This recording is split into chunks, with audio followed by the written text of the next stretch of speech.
Thanks for joining us for this archive of Teaching American History's first Documents in Detail webinar for the 2021-22 school year. The live program aired on August 18th, 2021, and featured Dr. David Krugler of the University of Wisconsin at Platteville, Dr. Todd Estes of Oakland University, and Dr. Robert McDonald of the United States Military Academy, and they discussed one of the documents drawn from Dr. McDonald's core documents collection about the American Revolution. You can learn more about this program and access that document at tah.org/programs/webinars under Documents in Detail. All right, good evening all, and welcome to this academic year's inaugural Documents in Detail webinar, the first of 10 one-hour webinars that teachingamericanhistory.org and the Ashbrook Center at Ashland University are offering. My name is Dr. David Krugler, and I'm an honored visiting graduate faculty at Ashland University. It's my pleasure to be the moderator for tonight's webinar on the American Revolution. First, I'll give an overview of what the webinars are about and say a few words about our specific content and give you some important information about other events coming up and how they're organized. Then I'll introduce our distinguished panelists and we'll get started with some questions for them about tonight's document. In these webinars, we work with scholars to provide a close read and in-depth discussion of just one document, devoting the entire episode to it. In this year's series, each webinar is based upon a single document from one of our published document collections, in tonight's case, on the American Revolution. And each webinar features the editor, at least one of the panelists is the editor of the collection from which the document comes. As many of you know, these document collections are available free to you. They are easily downloadable from our tah.org website, and they can be put together in a custom way. So you can put together your own collection in addition to downloading the complete collection that our scholars have put together. I also want to let you know that there is another series of webinars taking place this academic year, the Saturday morning webinars. We will have 5 of them beginning this Saturday at 11 a.m. Eastern Time. This will be a 5-episode series on the American presidency based upon that published collection on the American presidency. This Saturday's episode features the topic of executive power defined. Openings for participation are still available. You can register at the tah.org website by going to the programs/webinars link. It's easy to find at the landing page using the banner at the top. Also want to make an important announcement about certification of your participation.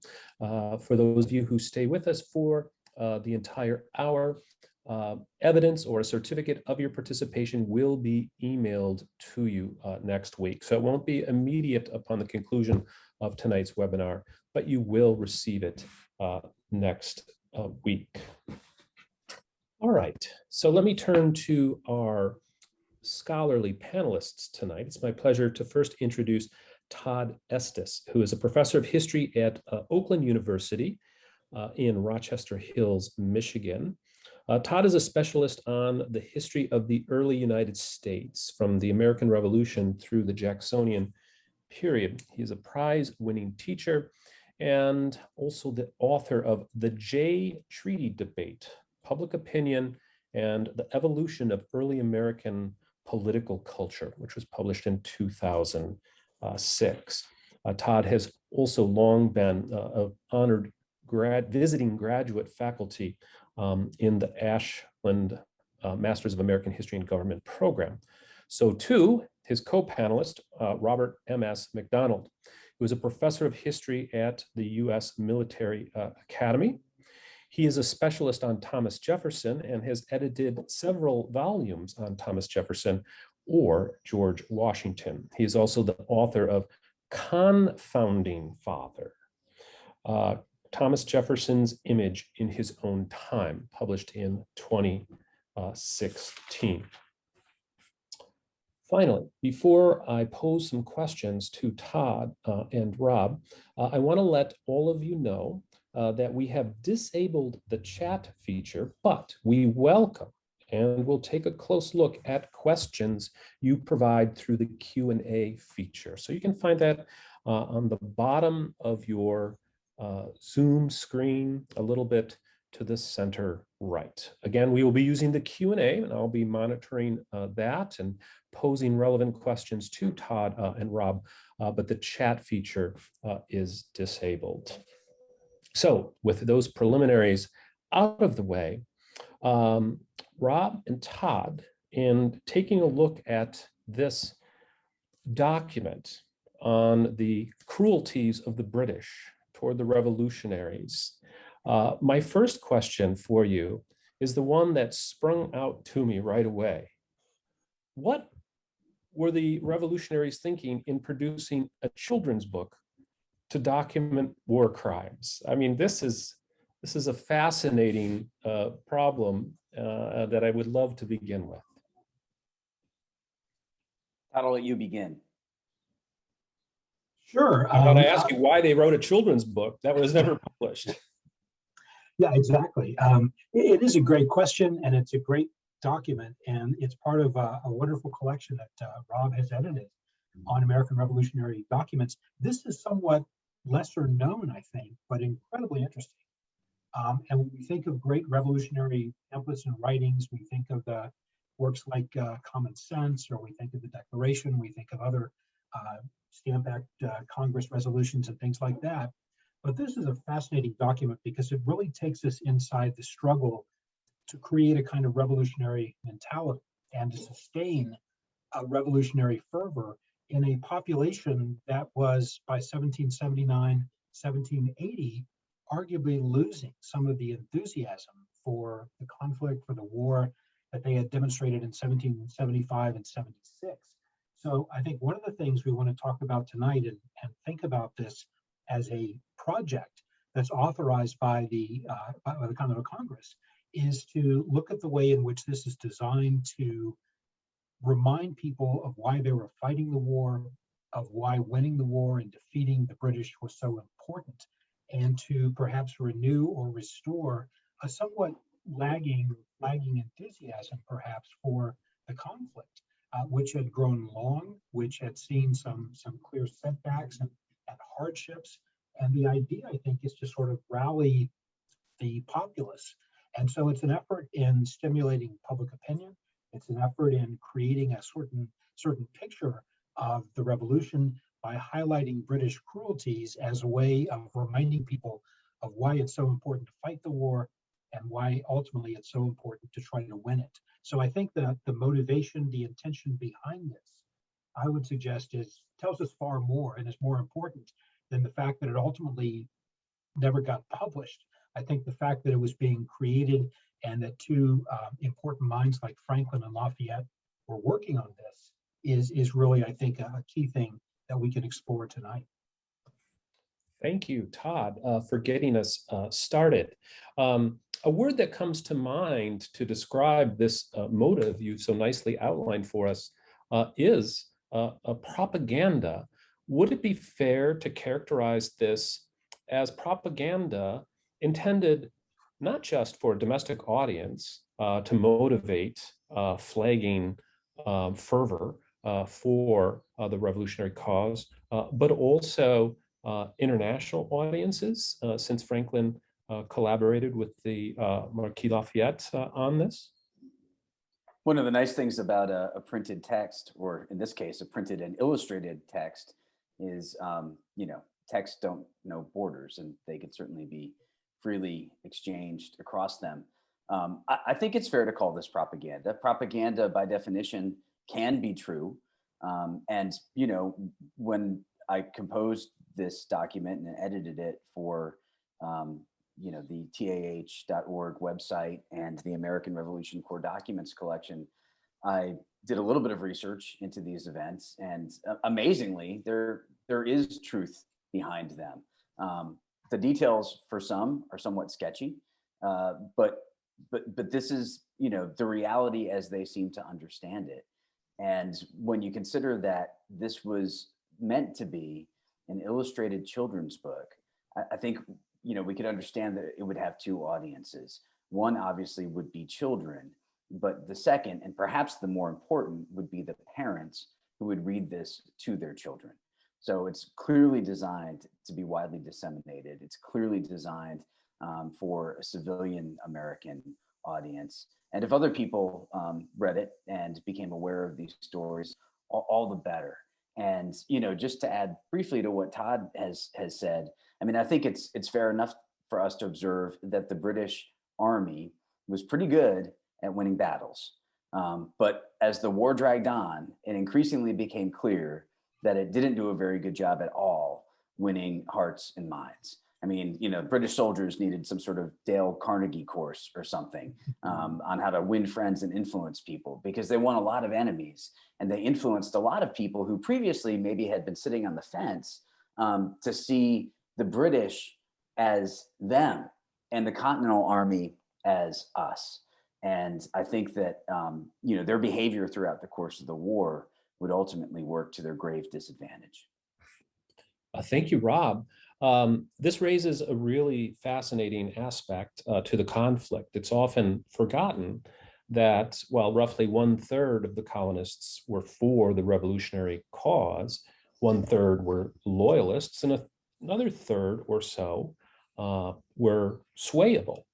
So clearly this propaganda, this documentation of cruelties accompanied by illustrations, we have a great question about that I'll get to in a second, is designed to not just bolster the revolutionaries' cause, but maybe bring over some of those people who have been alienated by the behavior of the British Army. Was this a conscious decision? I mean, was the British leadership letting its officers know, terrorize the Americans, burn, loot, mistreat prisoners, or was there no such guidance on this leading to the cruelties? Yeah, well, I think it depends on the particular situation, but it's clear that there seems to have been, if not direct orders, at least tacit approval of much of what the British Army did from back in London. And I think it's, as in fact, we get some sense, I think, of from reading through these lists of the kinds of things that leaders like Franklin and Lafayette believed would be most important to emphasize to their audience. I mean, the first several are all about fires. You know, they're burning churches, they're burning houses. And one of the key phrases that appears so many times in some of these early numbers, and the first, I think Rob's note indicates the first 18 were written by Franklin, and then Lafayette, I think, did the next 6, and the final 2 were Franklin's contributions. So Franklin sort of leads off with consistent themes here. There are fires, these are fine towns that have been burned. They're without any defense. They're defenseless. This comes up over and over. They had no protection. They could not do this. These are just heartless, cruel actions undertaken by the depraved British. And we emphasize several times here that they're also burning houses of worship, churches, and several times the phrase women with children comes up again, wives and daughters, women and children. So it all fits in this label of a defenseless population being attacked by the greatest military army in the world, but in a way that's depraved, in a way that is beyond any kind of boundaries of warfare, and in a way that's designed, I think the word you chose is a good one, David, when you use the word terror. These are acts of terror in a way. And I think what Franklin and Lafayette want to do is turn that back on the British and highlight these and call it for what it is by putting them together, and by doing so in the form of pictures, not just words, but pictures to really sort of emphasize this. So again, and I go back to Rob's very good point about multiple audiences. This is for children, but also the expectation, I think, is that parents would be reading along with children. So it reaches a multi-generational audience with some very gripping pictures to remind people of the horrors of what the British are inflicting in their terroristic attacks on defenseless American women and children. All right, thank you. David, sorry. Yeah, please go ahead, Rob. Yeah, I was just going to add to what Todd said. I mean, it's interesting. I would think that these war crimes or whatever category they should fall under maybe could fall into three subcategories. I mean, some are clearly the result of a commander's order. The captain would order that a seaport town would be fired upon by a British warship. Others, I think, are a result of the increasing frustration that British soldiers must have felt as this war dragged on and on and on. I mean, remember, they're away from home.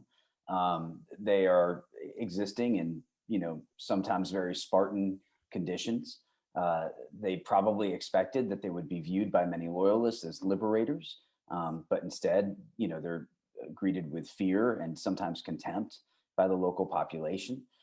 So I think as the war goes on, they're going to be increasingly tempted perhaps to abuse their authority. And if the local population doesn't view them as us, they're going to be very tempted to view the local population as them, as the enemy, or at least the potential enemy. And then I think a third subcategory of these cruelties results from the fact that the British had some problematic allies. A lot of Native American nations believed that they would certainly face better consequences if the British secured a victory in the war for independence. They knew that the English-speaking population of America was doubling in number every 20 years. The American population, from their standpoint, was spreading across the continent like some sort of disease. And yet the British, in the aftermath of the 7 Years' War, or the French and Indian War, had issued the Proclamation Line of 1763, prohibiting colonial settlement west of the crest of the Appalachian Mountains.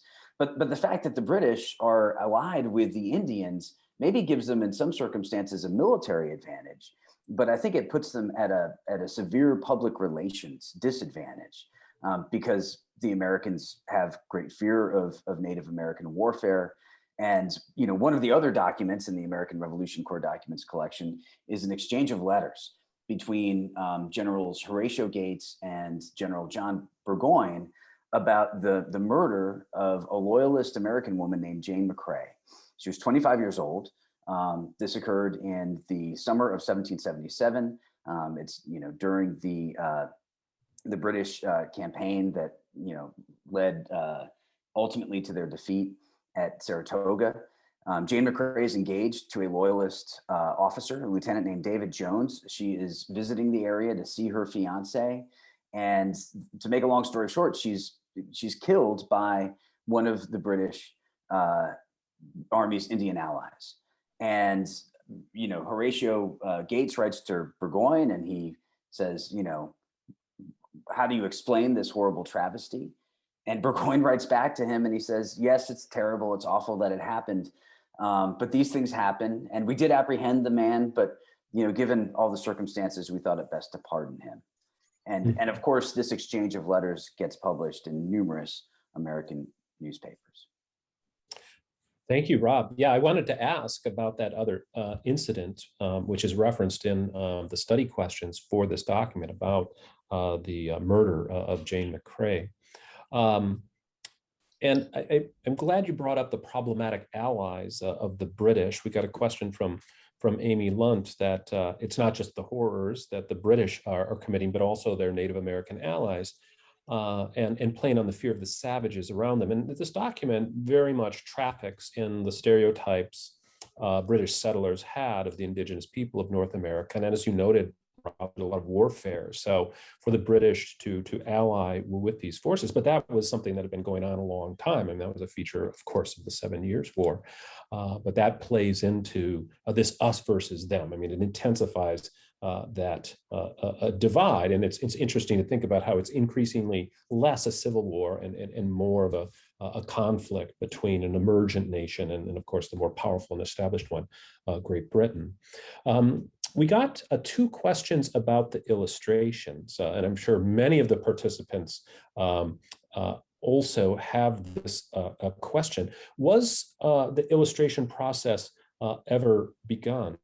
Amanda Bryan asks. And was the plan to publish it just in France or in the United States, or in the colonies, we should say, or in both places? If any illustrations or sketches were produced, do they survive? Can they be seen in a digital form? So I'll take that one, David. The answer to the first question is a bit of a mystery. The paper trail for this idea ends with this letter. And, if you look at the papers of Benjamin Franklin, for example, there's no correspondence in which he engages an artist to produce illustrations or woodcuts or what have you for a book. And there's no further correspondence with the Continental Congress about the project. So it is a bit of a mystery, and that's unfortunate. I will say that, actually, can you remind me of of the other question? I forgot.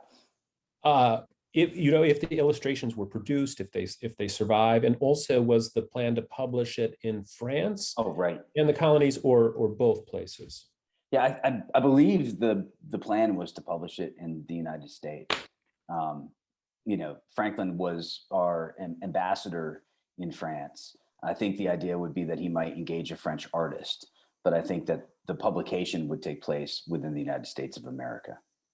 Okay, all right. And as you guys have noted, we can envision parents reading this to their children. And given the gruesome details provided in this, we can certainly see how children's literature has evolved. That's an easy takeaway from looking at this document. To circle back to some great analysis that Todd provided, when I was reading this document, I was struck not just that it was content intended for children and content intended to accompany illustrations, captions, if you will. It also reads very much like a poem. And Todd noted recurring phrases. The houses of worship, the women and children, helpless women and children.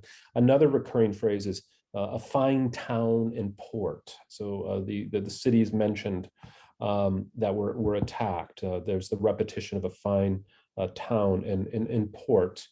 With the full acknowledgement that neither of you are literary scholars, and certainly I'm not either, but could I ask you to comment on the literary quality to this? Was there any intention on Franklin's part, for example, to create a poem or even a ballad, even if it's not scored to music, to make it more memorable, especially for children, to put something into the folklore? Or is that just going too far in terms of understanding their purposes? Yeah, it's a fascinating question, but I think, as Robin indicated, we just have so little to go on. So we just have to kind of surmise what they might have wanted. I think clearly, even if the pictures were supposed to be the story, as it were, the pictures are supposed to convey the message, they will need some captioning, as David noted. And so with fairly limited space, with the need to try to put these pictures together in a relatively short book, you would need to choose the words carefully. And I think Franklin, as we know, as we've read Franklin, is just such a great writer, great fascinating figure, great phrase maker, and it's a great ear for well-turned phrases. So I can imagine Franklin might do very, very well with that if he, in fact, was going to pursue the writing part of this himself. Maybe a related theme as well.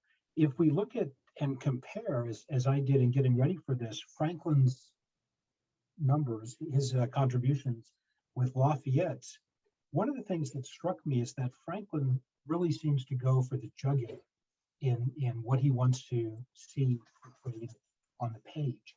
And his verbal descriptions, I think, are very potent and powerful as well.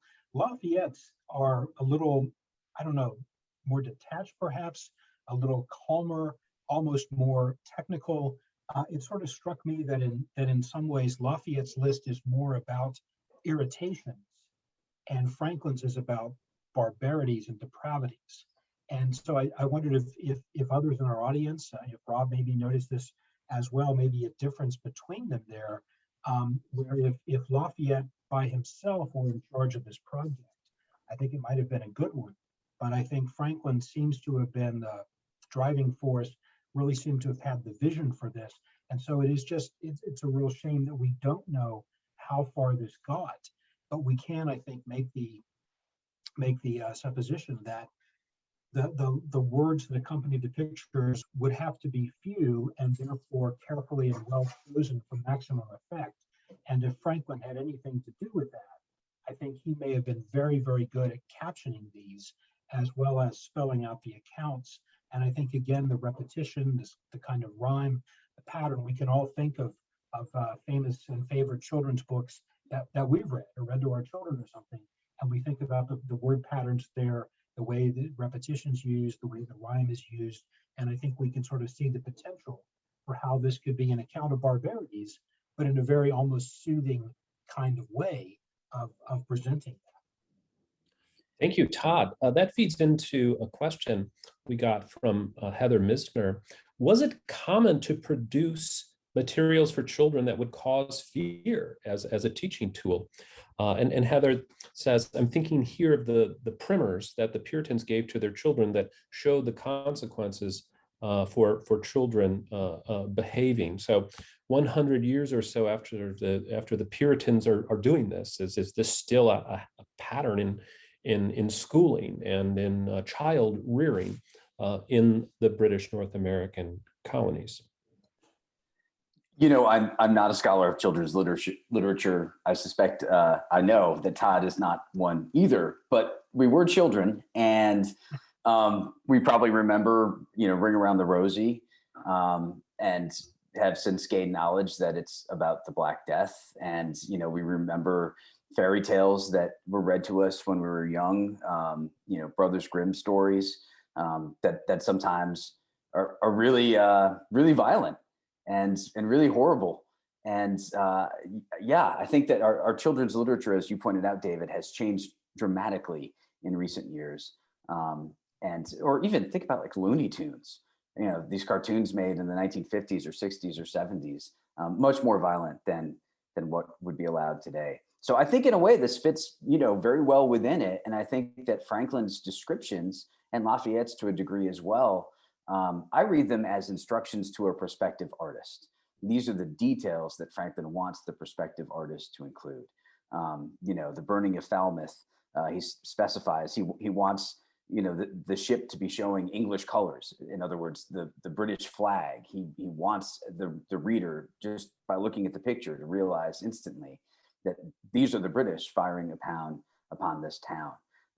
Sailors with torches setting fire to houses, inhabitants flying out of houses, carrying off the sick and the aged, women with children in their arms, some killed as they go off and lying on the ground. I mean, this is really vivid, visceral stuff. Yes, thank you, Rob. It's interesting to think of the text as also an instruction to the illustrator, and as an experienced printer, Franklin, of course, would be conversant and comfortable with the practice. Now, this fits to a question we received from Amy. Where did Franklin get his detailed information from, given that he spent so much of the war in France? Well, I mean, Franklin was so, what's the word I'm looking for? So well connected, I guess, for lack of a better phrase, so much in touch with other people, part of kind of regular circles of correspondence. And obviously as a printer, used to reading and circulating things widely as an effect of life for him. So I think Franklin is exceptionally well informed and knows this stuff. And because Franklin is also engaged in a project that would lead him to seek out details and information. I mean, he might not have been there to watch this, but he's read accounts, he's read firsthand accounts, he's heard stories from other people. So he's pulled these things together. He's probably gone looking for details and information for these. So I think Franklin's knowledge would come from a variety of sources, and some of these kinds of things too. Rob's done a great job in these footnotes, which are really extensive, of reminding us of things that today, even many scholars of the Revolution might have to go back and look up themselves. Where was this town, for example, Stonington, Connecticut, or what was this about again? During the Revolutionary Age, these were things that the inhabitants would have known very, very well. These would have been reprinted from colony to colony, from state to state. They would have been reprinted and widely circulated. They would have been told by word of mouth. These would be the kinds of stories that people would know about. So if you drew a picture, you take that second example, the burning of Falmouth that Rob walked us through a minute ago, those are almost like a movie director's stage directions, right? Bring in the camera here, go for a close-up, pull back on this so you can show the perimeter, make sure you capture this action in the background. It's really done with the idea of almost, as I said, almost like you're creating a movie well before that would ever have been possible. But I think, again, the details here, the significance of those events, these would be reminders, not telling people information for the first time. They would have heard about or read about the burning of these towns. They would have heard about or maybe experienced these kinds of things themselves. They would know that themselves with a kind of intimate knowledge. So they would not need footnotes about the significance of these events or where these towns were. They would know those. And I think that's why this would be so effective. It would remind people of what they already know. Oh yeah, this is why we're fighting the war. This is why we have to avenge these barbarities. This is why we have to go after the British. This is why we can't wait. This is why we can't, cut back our efforts or things like that. So I think it's part of Franklin's genius to be able to see this. And I think that stems from his ability to gather information, read information, do research as best he could. And also just, he was at a point where he had so many different correspondents in so many places where this information would come to him one way or another. And he could then gather it and turn it into this. I think he's the ideal person to have undertaken a project like this. And I think that's why the Continental Congress, they knew that as well, which I think is why they sought him out for this. Yeah, thanks for that reminder about the role of the Continental Congress, Todd, because this is a very purposeful project, even though it was not fully realized. And as you noted, bringing together what people had heard, but providing a very concise list and description of it. And it certainly would have been all the more powerful had the illustrations been produced for it. Joshua asks a great question, one that relates to an issue I wanted to raise, and that's the depiction of enslaved people, of African Americans, especially in point number 10. First, I'll ask you, Rob and Todd, to tell our audience what was Dunmore's order. Because the text references it, and this fits to what you just said, Todd, to something that people would have known. Like, there's clearly, no need to explain Dunmore's order because it was going to be widely known even above and beyond Virginia, where it first applied. So if you could first tell us what Dunmore's order was, and then comment on how it's described, that the Negroes were hired to murder their masters' families. A quote from the document.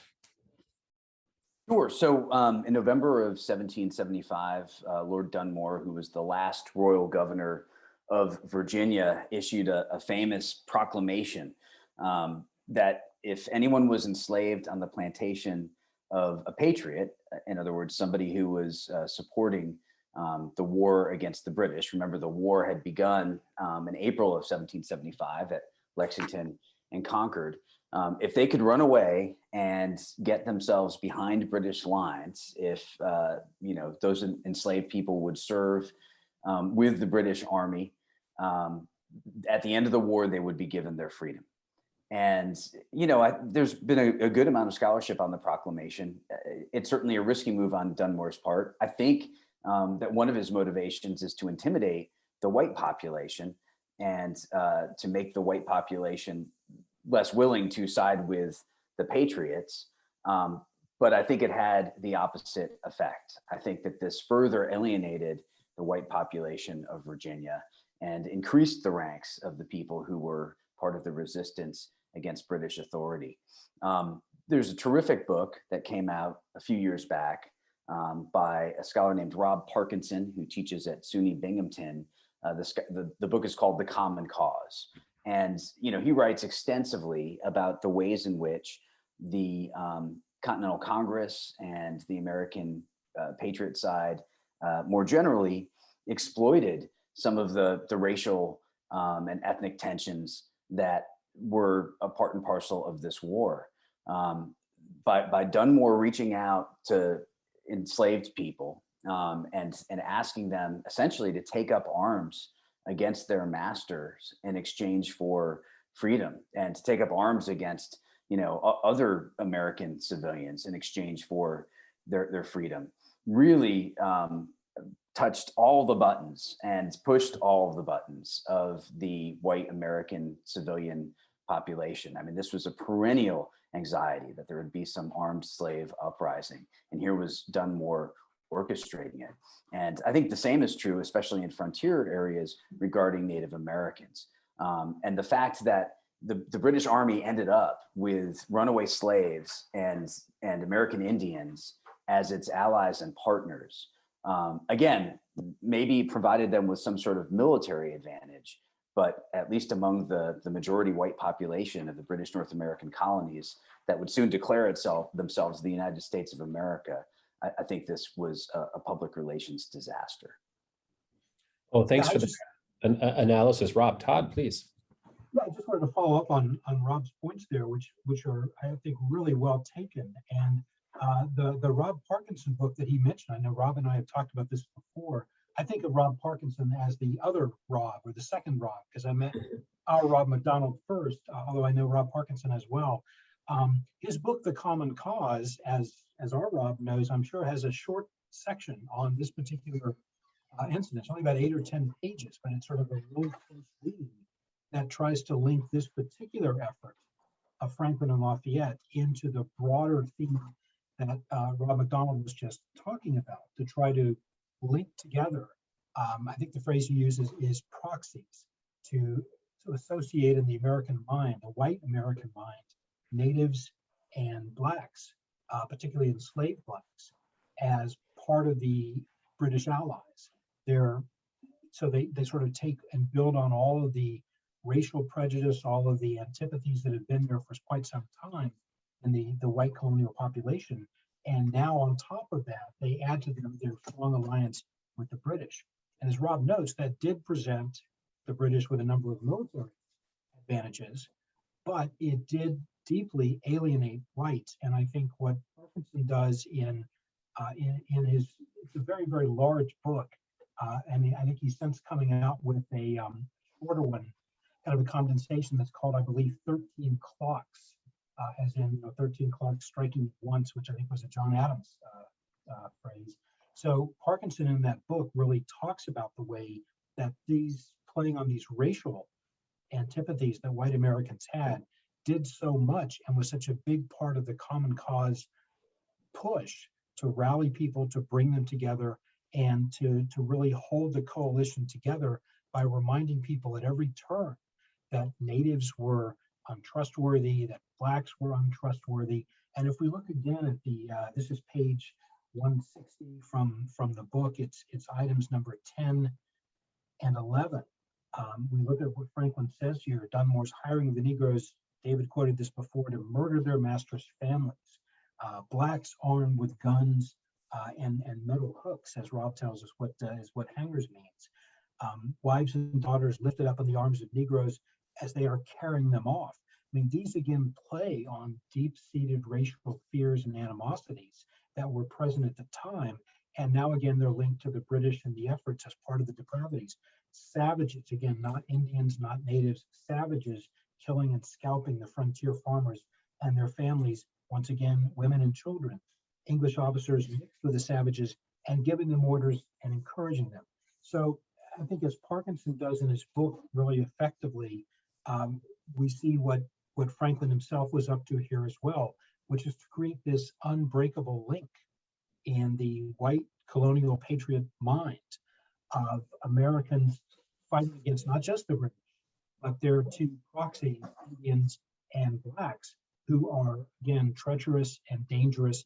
And if you were lagging in your enthusiasm at all, you really can't, because you're literally the very safety of you and your family will depend on. So I think it's a great way of connecting this, and I think Parkinson does a good job in that very, very short piece of his in his much longer book of reading these documents in that way. And I think again, our Rob McDonald here has given us the so much of the key story and the footnotes here of explaining some of this and really emphasizing the importance again of this project. And it's no accident. It's no accident that Negroes and savages were described here in the way that they were linked to the British. That was a regular effort. Parkinson points out of the Common Cause appeal, which started even before independence and continued throughout the war. And again, Parkinson argues does an awful lot to shape the way white Americans thought about, after the war was over, both natives and enslaved blacks. Thank you for that additional analysis, Todd. It strikes me that what we have happening here in this particular document is this detailed catalog of the crimes the British are committing against the colonists, and foregrounded in number 10, promoting slave insurrection, and that taps into long simmering fears, not just in the South, but across the other colonies. And as you noted, Todd, this feeds into stereotypes, pernicious stereotypes about Native Americans.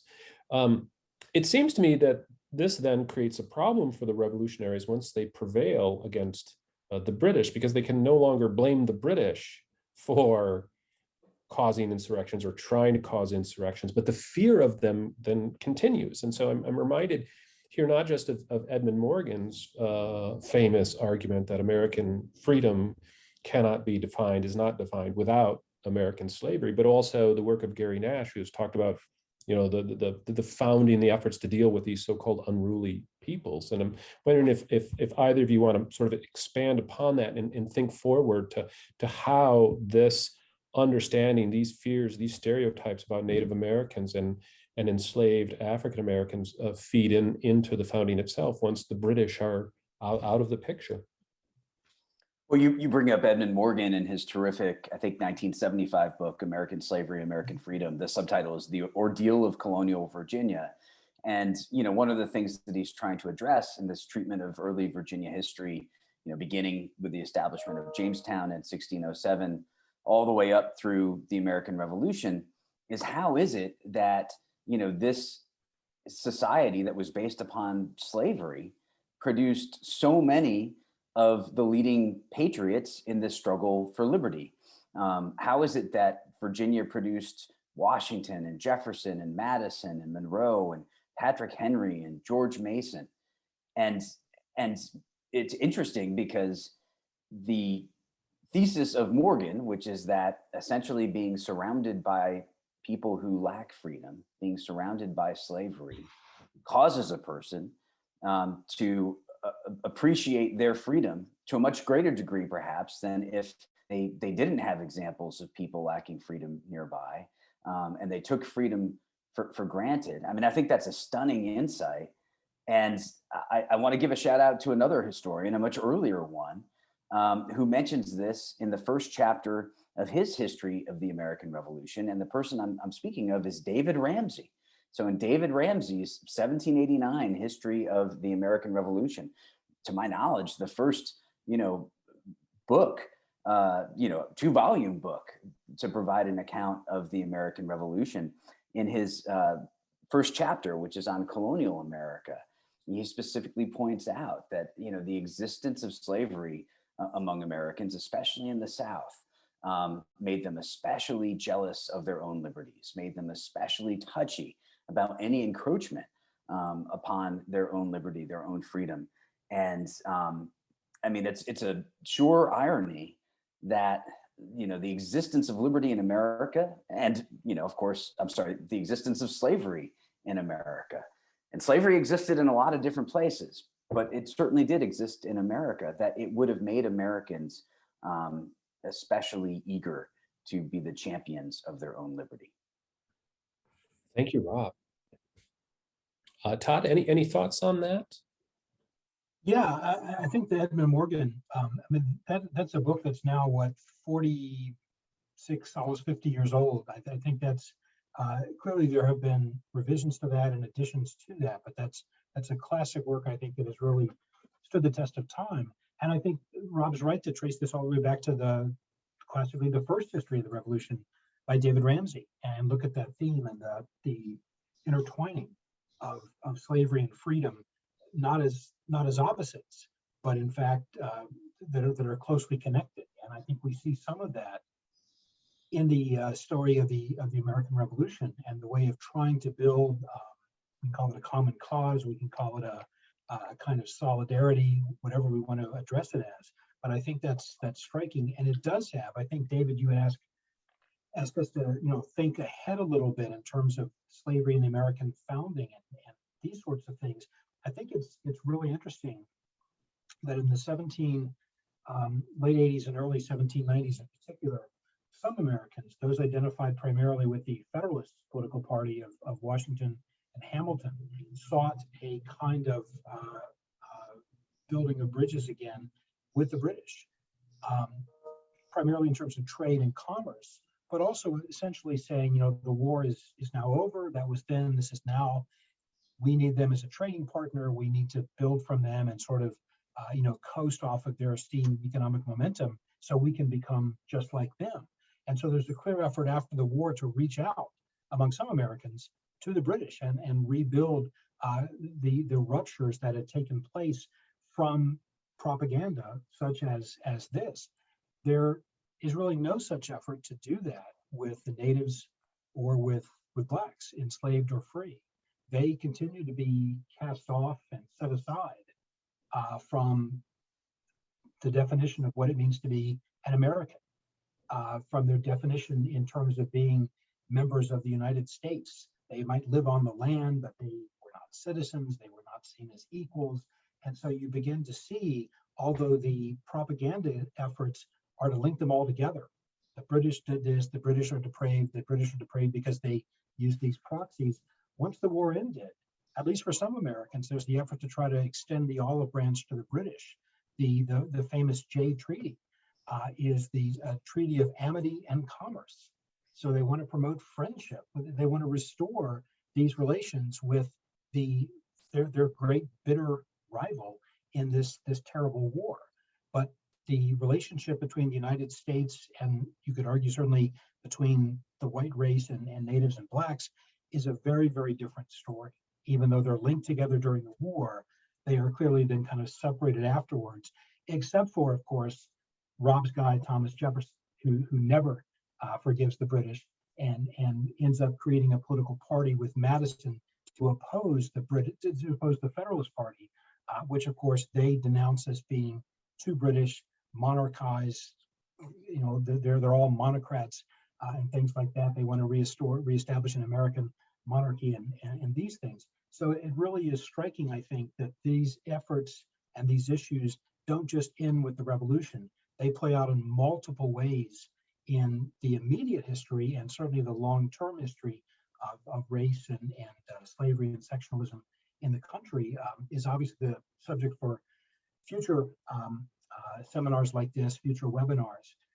But I think it does tie back to these very same issues that Rob talked about, that David had asked about here as well. Thank you, Todd. Yeah, I'm reminded, of course, of the infamous Dred Scott decision in which Justice Taney argues that African Americans were never part of the founding and therefore didn't qualify for the rights of citizenship.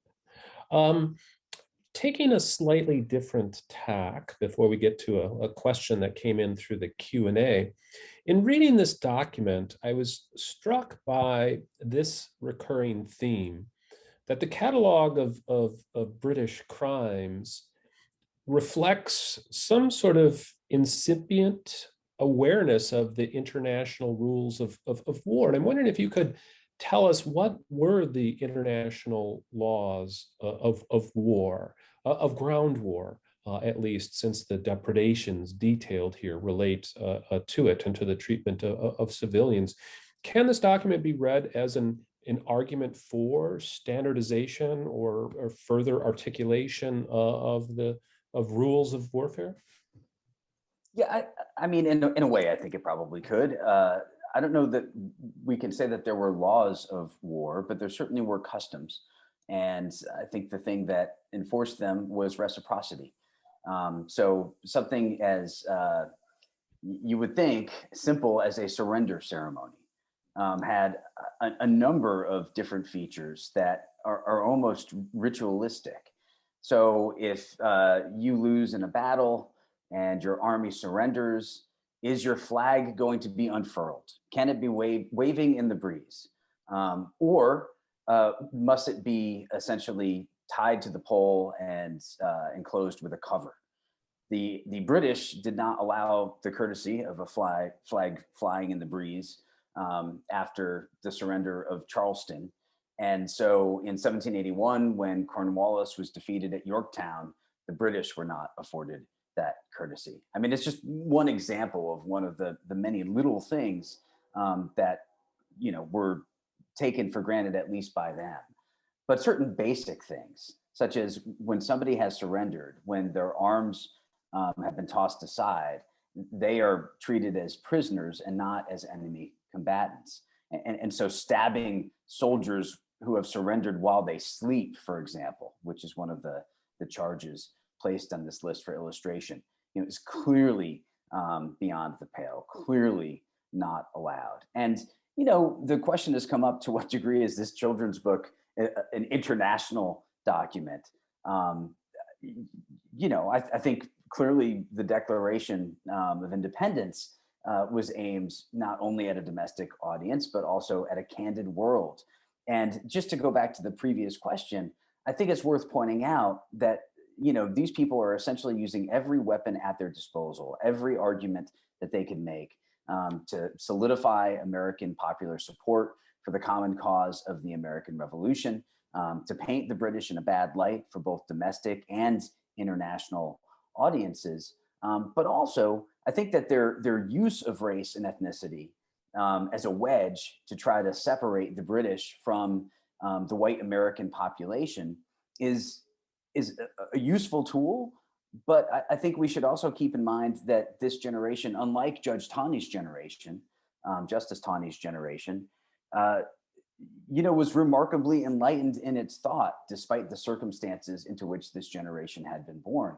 So, for example, the Declaration of Independence, which Rob Parkinson argues tries to heighten racial tensions by referring to Indians as savages, Jefferson's draft of the Declaration, at least, refers to people from Africa, men, women, and children as men, in all caps, capital M, capital E, capital M, who have been unjustly kidnapped from their homeland and brought against their will in chains to suffer, a miserable fate in the New World. His draft, comes out strongly against slavery, as well, of course, as the international slave trade.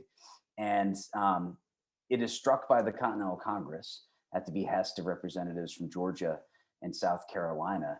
I mean, at the moment of America's birth, it's kind of poignant that the issue of slavery possessed the potential to lead to disunion.